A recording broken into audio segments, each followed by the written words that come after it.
குக்கும் யூடியும் நதிக்கரையில உட்காந்துருந்தாங்க. அப்ப அவங்க அம்மா சோனா குருவி ஒரு இனிப்பான பழத்தை எடுத்துக்கிட்டு அங்க வந்துச்சு. குழந்தைங்களா, நீங்க 2 பேரும் சண்டை போடாம ஆளுக்கு பாதி இந்த பழத்தை சாப்பிடுங்க. அம்மா போய் கொஞ்சம் புற்களை எடுத்துட்டு வந்துடுறேன்.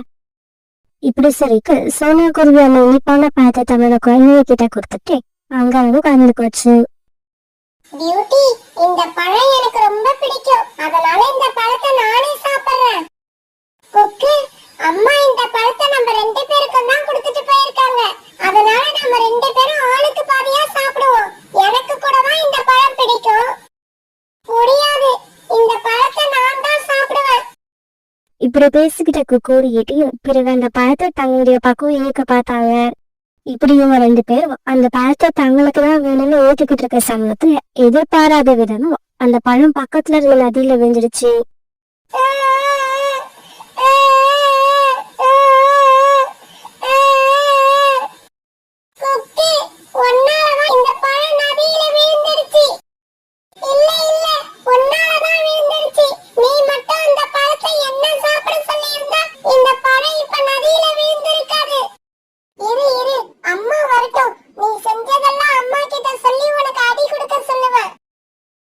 சோனா, என்ன இந்த நேரத்துல இங்க இருக்கிற? இன்னைக்கு உன்னோட குழந்தைங்களுக்கு உணவு தேட போகலையா? ரீதா, எனக்கு இன்னைக்கு காலையிலேயே ஒரு விருப்பமா பழம் கிடைச்சிருச்சு. அதை கொண்டு போய் என்னுடைய குழந்தைங்களுக்கு கொடுத்து சாப்பிட சொல்லிட்டேன். எனக்கு வீட்டு கூரையை சரி பண்றதுக்கு கொஞ்சம் காய்ஞ்ச பொருட்கள் தேவைப்படுது. அதை தேடி எடுத்துட்டு போகணும்னு தான் இங்க வந்தேன்.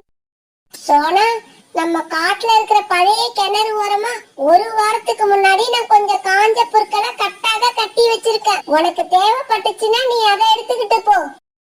ரீதா, என்னோட வேலை இவ்வளவு ஈஸியா முடியும்னு நான் நினைக்கவே இல்லை. உனக்கு ரொம்ப நன்றி. இப்படி சொன்ன குருவி பிறகு அதுல காட்டுல உள்ள பழைய கிணறு நோக்கி பழகி போச்சு.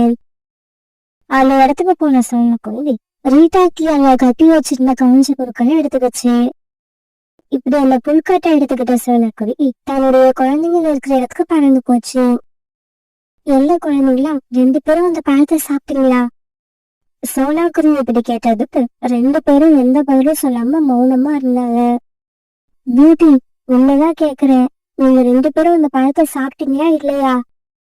அம்மா, நீங்க கொடுத்துட்டு போன அந்த பழத்தை நாங்க சாப்பிடவே இல்ல. இந்த குக்குவால அந்த பழம் நதியில வீழ்ந்துடுச்சு. என்னது, என்னால வீழ்ந்துடுச்சா? அம்மா, பியூட்டி போய் சொல்றா. அந்த பழம் நதியில வீழ்ந்ததுக்கு காரணமே பியூட்டி தான். 2 பேரும் சத்தம் போடாம இருங்க. நான் ஏற்கனவே ரொம்பவும் களைச்சு போயிருக்கேன். இதுல நீங்க தான் எனக்கு தொல்லை கொடுக்குறீங்க. சத்தம் போடாம என் பின்னாலேயே வீட்டுக்கு வாங்க. இப்படி ரொம்பவும் கோபமா சோனாக்குருவி பிறகு பூக்காட்டை எடுத்துக்கிட்டு முன்னால பறந்து போக குழந்தைங்க 2 பேரும் பின்னாலேயே போனாங்க. வீட்டுக்கு போன உடனே பூக்காட்டை ஒரு ஓரமா வச்ச சோனாக்குருவி தன்னோட குழந்தைங்க கிட்ட இப்படி பேச ஆரம்பிச்சது. பசங்களா, 2 பேரும் சத்தம் போடாம இருங்க. நான் போய் உங்களுக்கு சாப்பிடறதுக்கு ஏதாவது தானியங்களை எடுத்துட்டு வரேன். அம்மா, என்கிட்ட சண்டை போடாதன்னு இந்த பியூட்டி கிட்ட சொல்லிட்டு போங்க. அது அம்மா என்கிட்ட சொல்ல வேண்டிய அவசியம் இல்ல, உன்கிட்ட தான் சொல்லிட்டு போகணும். குக்கு, நீ இந்த கூட்டுல வந்து உட்காரு. பியூட்டி, நீ போய் அந்த ஜன்னல்ல உட்காரு. நான் வர வரைக்கும் நீங்க 2 பேரும் அங்கேயே உட்கார்ந்துருக்கணும். இப்படி சோனாக்குருவி பிறகு தானியங்களை தேடி கலந்து போச்சு. இப்படி போன சோனாக்குருவி சாயங்காலம் வரைக்கும் உணவு தேடிக்கிட்டே இருந்துச்சு.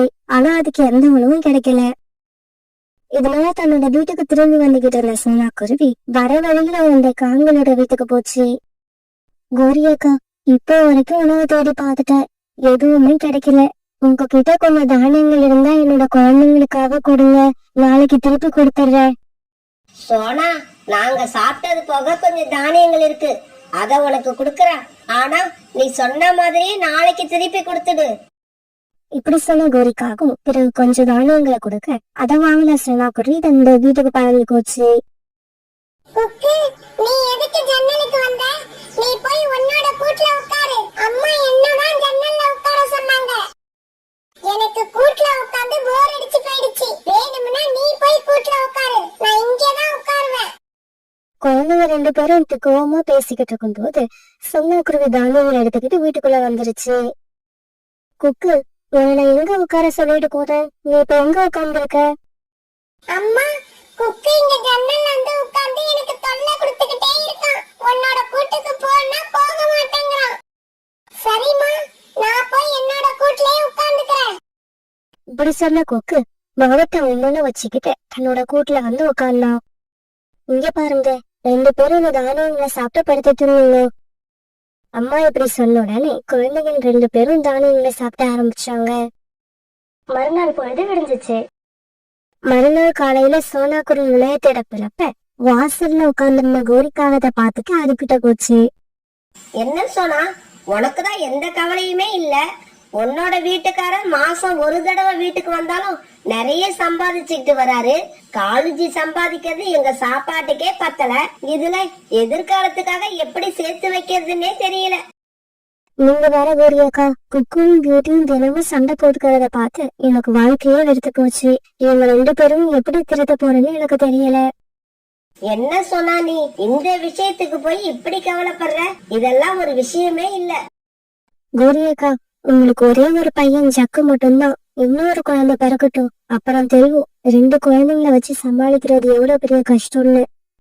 இங்க பாரு சோனா, குழந்தைங்க மனசுல தான் கூட பிறந்தவங்க மேல எப்பவுமே பாசம் இருக்கும். அத நாம தான் புரிஞ்சுக்கிறது இல்ல. நீ வேணா ஒண்ணு பண்ணு, இன்னைக்கு பியூட்டியை அழைச்சிக்கிட்டு வந்து என்னோட வீட்டுல விட்டுட்டு உணவு தேடப்போ. அதுக்கப்புறம் என்ன அதிசயம் நடக்குதுன்னு நீயே பாப்ப. கோரியக்கா, நீங்க சொல்றவங்க எனக்கு உண்மையிலேயே நம்பிக்கை இல்லை. இருந்தாலும் பியூட்டியை கொண்டு வந்து விட்டுட்டு போறேன். இப்படி சொல்லி சொன்ன குருவி பியூட்டியை கூப்பிட்டுட்டு வர்றதுக்காக தன்னோட வீட்டுக்கு திரும்பி போச்சு. பியூட்டி, என் கூட வா, நம்ம ஒரு இடத்துக்கு போகணும். நானும் வருவேன். என்னையும் அழைச்சிக்கிட்டு போங்க. பியூட்டியை மட்டும் அழைச்சிக்கிட்டு போனீங்கன்னா நான் மட்டும் தனியா இங்க வீட்ல உட்கார்ந்து என்ன பண்ணுவேன்? நம்ம வீட்ல எத்தனை ஈ வந்துட்டு போகுதுன்னு எண்ணிக்கிட்டு இரு. அதுதான் உனக்கு வேலை. பியூட்டி, நீயும் இந்த மாதிரி உங்க தம்பியை கிண்டல் பண்ணக்கூடாது. அவன் உன்னை தொல்லை பண்ணனா எவ்வளவு எரிச்சலா இருக்கும் உனக்கு. அதே மாதிரிதான் அவளுக்கும் எரிச்சல் வரும். குக்கு, நீ வீட்லயே பத்திரமா இரு. அம்மா சாயங்காலம் திரும்பி வரப்ப பியூட்டியை அழைச்சிட்டு வந்துடுறேன். இப்படி சொன்ன குருவி இரவு பியூட்டியை கூப்பிட்டு கோரிக்காக வீட்டுக்கு போச்சு. கோரிக்காக வீட்டுக்கு போனப்ப கோரிக்காக வாசல்லையே உட்கார்ந்து இருந்துச்சு. பியூட்டி, நீ கோரி ஆண்டி வீட்டுக்குள்ள போ. சாயங்காலம் திரும்பி வரப்ப உன்னை வந்து அழைச்சிட்டு போறேன். சரிம்மா, ஆனா என்ன எதுக்காக கோரி ஆண்டி வீட்ல இருக்க சொல்றீங்கன்னு நான் தெரிஞ்சுக்கலாமா? நீ வீட்டுல இருந்தா குக்குக்கும் உனக்கும் சண்டை தான் வரும். அப்படி சண்டை போட்டுக்கிட்டு அங்க அழுதுகிட்டு இருக்கிறத விட கோரி ஆண்டி வீட்டுல இருக்கிறது எவ்வளவோ நல்லது. சோனா குருவி இப்படி சொன்னவரானே பியூட்டி கோரி ஆண்டி வீட்டுக்குள்ள போயிடுச்சு. கோரி அக்கா, இப்ப நான் என்ன செய்யணும்? கொஞ்ச நேரம் கழிச்சு உன்னோட வீட்டுக்கு போ. அழைச்சுக்கிட்டு போன பியூட்டி எங்கேயோ காணாம போயிட்டான்னு சொல்லிட்டு கண்ணீர் விட்டு அழு. குக்கு பியூட்டி மேல எவ்வளவு பாசம் வச்சிருக்கிறான்னு உனக்கு அப்பதான் தெரியும். கோரி அக்கா, நீங்க சொல்றது நல்ல ஐடியா மாதிரிதான் தெரியுது. நான் நீங்க சொல்ற மாதிரியே நடந்துக்கிறேன். இப்படி சொன்ன சோனா குருவி பிறகு கொஞ்ச நேரம் கழிச்சு தன்னுடைய வீட்டுக்கு போச்சு. என்னம்மா சொல்றீங்க? இப்பதானம்மா நீங்க பியூட்டி கூட போனீங்க? ஆமாண்டா, பியூட்டியை அழைச்சிட்டு போகலன்னா உணவு தேடுறதுக்காக அடைக்கையால காட்டுக்குள்ள போல. அந்த சமயத்துலதான் பியூட்டி எங்கேயோ தொலைஞ்சிட்டா. அம்மா, வாங்க போய் பியூட்டியை தேடி பாப்போம். நான் எல்லா இடத்துலயும் தேடி பார்த்துட்டேன். பியூட்டி எங்கேயுமே கிடைக்கல.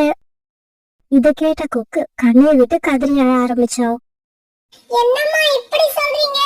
என்னோட அக்கா பியூட்டி என்னை விட்டு எங்கேயும் போக மாட்டா.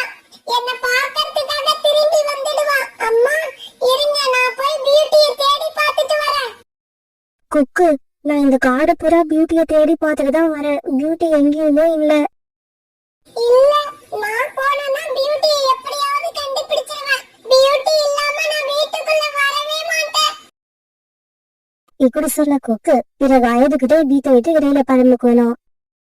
இப்படி போட்ட கொக்கு அடர்த்தியான காட்டுக்குள்ள போய் உட்கார்ந்துகிட்டே தன்னோட அக்காவுக்கு குரல் கொடுக்க ஆரம்பிச்சாங்க. பியூட்டி, பியூட்டி அக்கா, நீ எங்க இருக்க? நீ எங்க இருந்தாலும் என்கிட்ட திரும்பி வந்துடு. இதுக்கு அப்புறம் நான் உன்கிட்ட சண்டை போடவே மாட்டேன். உன் கூட சந்தோஷமா விளையாடுவேன். அக்கா, திரும்பி வந்துடு. நீ இல்லாம என்னால தனியா வாழ முடியாதுக்கா. கொக்கு இந்த மாதிரி அந்த காட்டுக்குள்ள நிறைய இடங்கள்ல உட்காந்து தன்னுடைய அக்காவை தேடி பார்த்தா. ஆனா பியூட்டி எங்கேயுமே இல்ல. பிறகு அங்க இருந்து பறந்து போன கொக்கு வழியில ரீட்டாவை பார்த்துட்டு கூட பேச ஆரம்பிச்சான். ரீட்டா ஆண்டி, பியூட்டியை காணோம். நீங்க பியூட்டியை எங்கேயாவது பாத்தீங்களா? இல்ல குக்கு, நான் பியூட்டியை எங்கேயுமே பார்க்கல. ஒரு அங்கிள், நீங்க என்னோட அக்கா பியூட்டியை எங்கேயாவது பார்த்தீங்களா? இல்ல குக்கு, நான் வேலைய முடிச்சிட்டு இப்பதான் வரேன். காலையில இருந்து நான் நம்ம காட்டுலயே இல்ல.